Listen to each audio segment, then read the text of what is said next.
Okay, the next video is going to explain why this book here has no history for about a 10-year period, except the story of the woman that's buried at the graveyard that was chased. Everybody talks about her. It's all over the internet.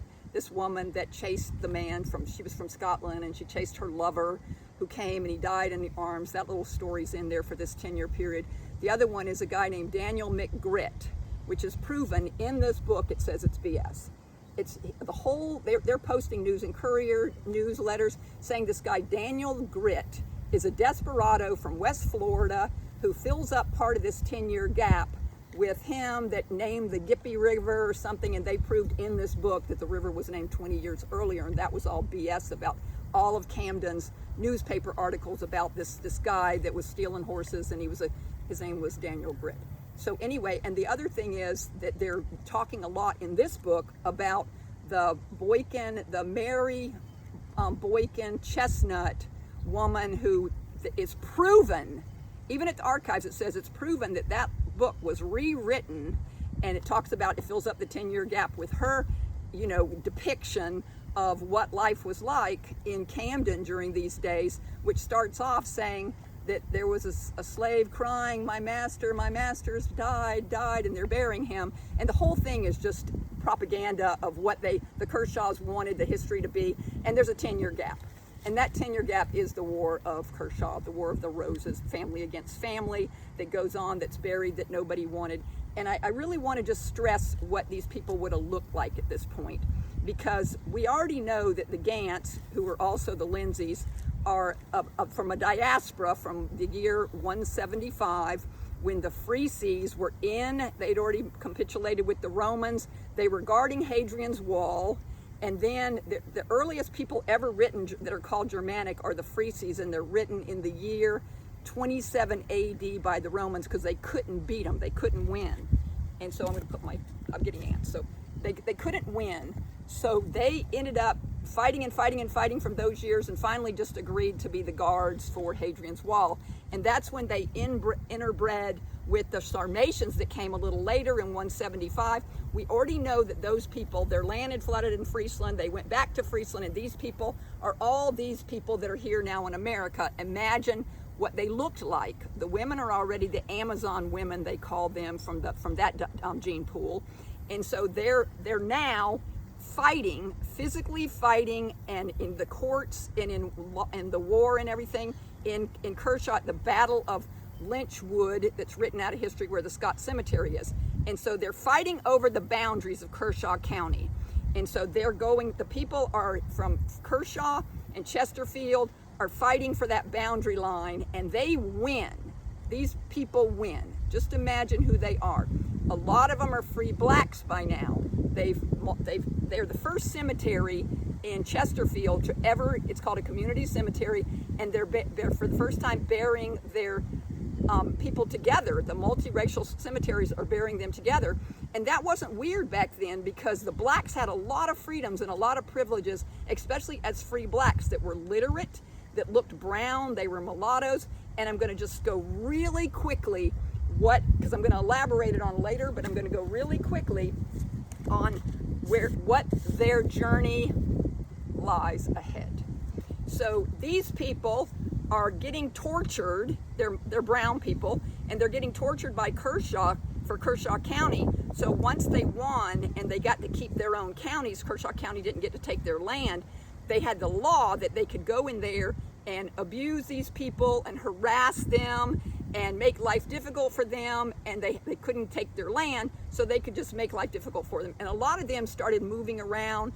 And then the big thing that happened was, as the generations are going on, John the Great Mathis's grandkids' lines were coming down. They were professional shipbuilders, loggers, and in that industry, they went to like Michigan and they did the logging there, and then they came into South Carolina.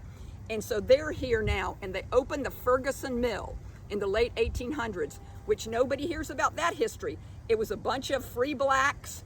The Mathis family had already integrated with the group, and they were blacks and free blacks that came into Ferguson Mill in the late 1800s to 1915 when they finished the milling, and that community was our family there. And after the mill closed, they continued as very productive mulatto, biracial people.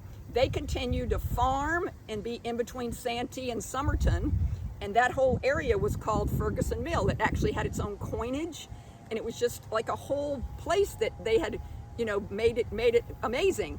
So they decided to flood it. And so then that whole civilization of 25 years is just wiped off the face of the earth, and they spread out. And when they spread out, these were talented, desirable people. And so J.C. Long had bought Isle of Palms and Sullivan's Island. It used to be called Long's Island. And then J.C. Long wanted these people, these amazing Mathis, Gant, Lindsay, all these people to come and develop Isle of Palms and do the roads and all that. And so they were there for a couple of years, and they were entering from a place called 6 Mile Road. And it's a place called Palmetto Fort, which has all now been renovated, and it's like a park back there. So they were crossing over there at 6 Mile Road, needless to say, owned all that land at 6 Mile Road and Oyster Point. What? Owned all of Copiahy, where they started off farming, because the Heaths owned most of everything. They were very friendly with the Heaths. And you can see graves and all these Heath people at Heath Springs and where they came from. And so those people are now at 6 Mile Road, and they also own Snowden, and they were farming, and they were taking their vegetables to the Charleston market, and they were taking their basket weaving that they were getting the seagrass right there at 6 Mile Road behind the Denton's house. And it's like, I'll tell you why she's so blown away by that. And they also owned West Dunes.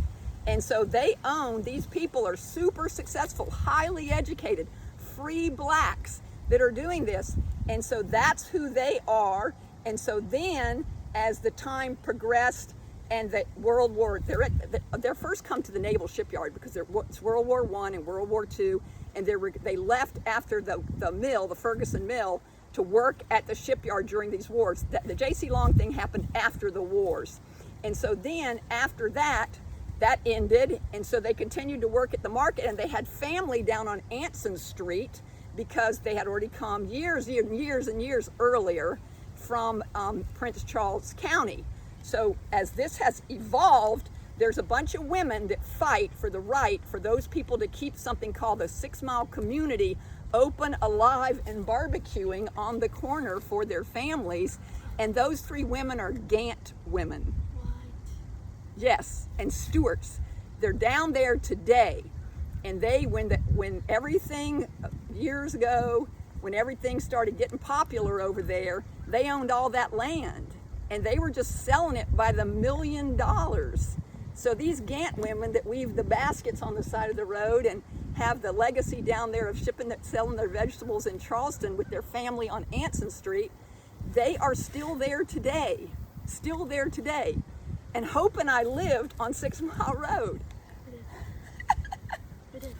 And we lived at Palmetto Fort subdivision, which you go to 6 Mile Road and loop around, and we smelled their barbecue all the time, and our kids caught the bus to go to Wando and Lang and stuff right there on the corner with their family.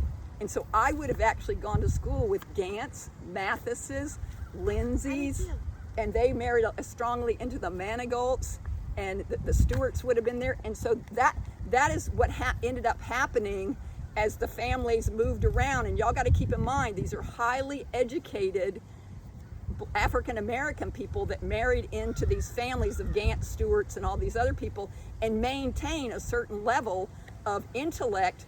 That the other person they were working with at the shipyard was Harvey B. Gant's dad, and his name was Christopher Columbus Gant, and he was also a Gant. And that group of people were the Gants from William Johnson over there that owned Guatemala, and that group over there was who created Harvey B. Gant's dad. And so now you have the whole family, Harvey B. Gant and all these other people who are in a league of their own, these educated, free black people who had tremendous privileges, and they lost those privileges when Joseph Kershaw and all them created the Civil War, because they couldn't win in the Civil War, so they just abused the laws of to take down the blacks, and that's when they lost their real power, was after the Civil War.